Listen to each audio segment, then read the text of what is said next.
Robert E. Howard, H.P. Lovecraft e Clark Ashton Smith. Todos eles são produtos de uma mesma revista. Vem comigo conhecer Weird Tales, a revista do horror cósmico.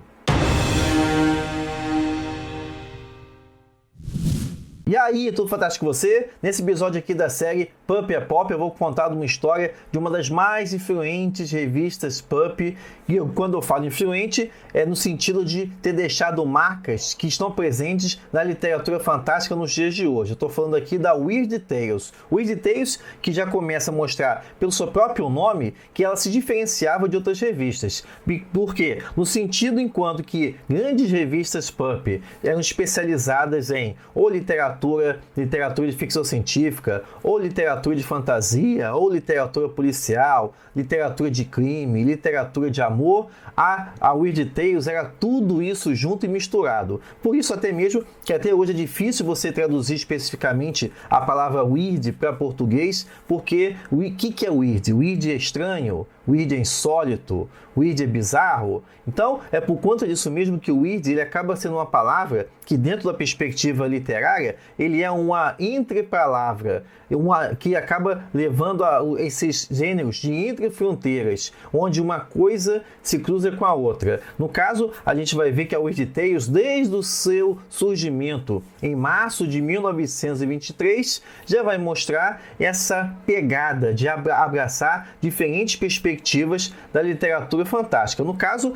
eu estou falando até mesmo algo que você já pode ver diretamente na primeira edição, onde você vai ver a presença de uma criatura tentacular. E o tentáculo é um dos ícones da literatura weird, principalmente porque esse membro, vamos dizer assim, de criaturas marinhas, ele acaba apontando para algo que, ao mesmo tempo que pertence ao mar, também ele tem movimentos que remetem ao braço, à mão humana, né? É algo pegajoso, é algo asqueroso, é algo ameaçador. Então, desde aí, por isso, a partir daí que a revista Weird Tales começou a se tornar uma verdadeira publicação que ajudou a disseminar o surgimento da Weird Fiction na América. Lembrando que já fiz vídeo aqui no canal Fantástico Curso sobre isso.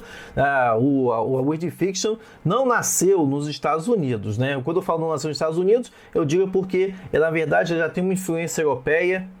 A gente pode sim rastrear o começo dela com Edgar Allan Poe, mas foi na Inglaterra da segunda metade do século XIX que ela veio ganhar forma. Tanto que é a partir dessa produção europeia da segunda metade do século XIX que o H.P. Lovecraft vai se inspirar para criar as suas narrativas. Especificamente, a Weird Tales, como eu falei, ela começa seus trabalhos em 1923 como produto do editor Jacob Clark Heinerberg. O Heinerberg não estava querendo marcar seu caminho na literatura, nada disso. O que ele visava é especificamente dinheiro. No caso, ele estava de olho em outras publicações, como por exemplo a Black Mask, que havia surgido em 1920 e que ele percebeu que havia um mercado nos Estados Unidos para revistas pulp, ou seja, a motivação dele era especificamente dinheiro. Tanto que o Heinerberg se afastou desse caminho editorial e ficou apenas como o proprietário da revista. Mesmo porque, apesar da Weird Tales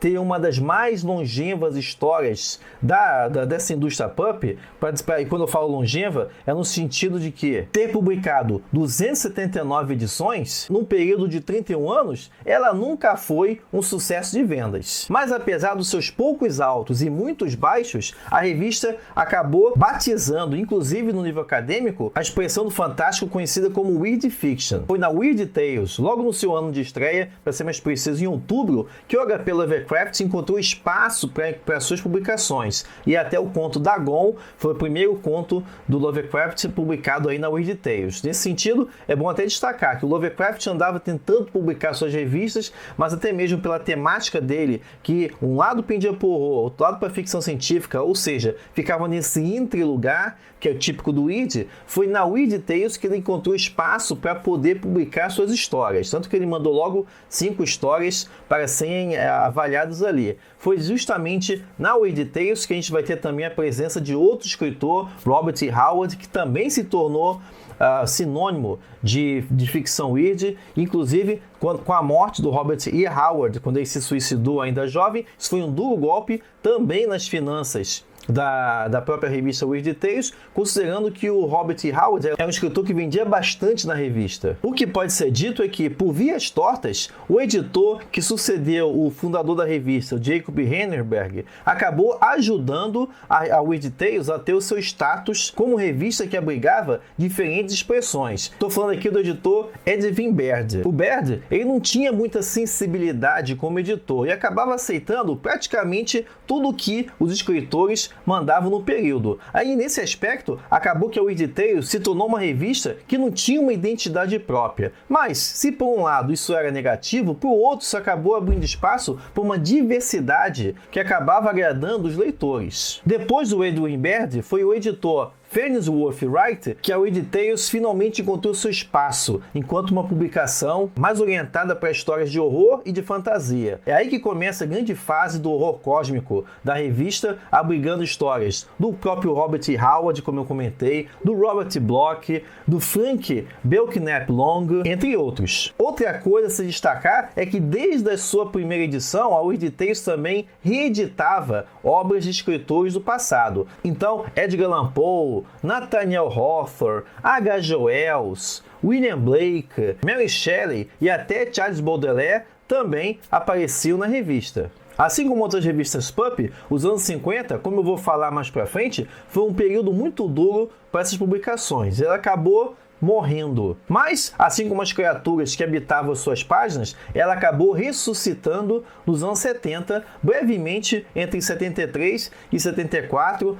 Depois ela ganhou nova vida nos anos 80, entre 84 e 85 e finalmente em 88. A revista também ganhou uma sobrevida já no século 21, para ser mais preciso, em 2007. Lembrando, inclusive, que na descrição dos episódios aqui da série Pulp é Pop, você encontra link para 2 sites onde você pode baixar ou ler gratuitamente centenas de revistas pulp que vai aparecendo aqui ao longo da série. Então, não deixe de conferir depois esse rico repertório do acervo pulp da literatura fantástica. E se você gostou do vídeo, além de deixar sua curtida, que tal compartilhar com seus amigos e amigas que curtem o fantástico? Muito obrigado pela sua presença, vejo você no próximo vídeo e até mais.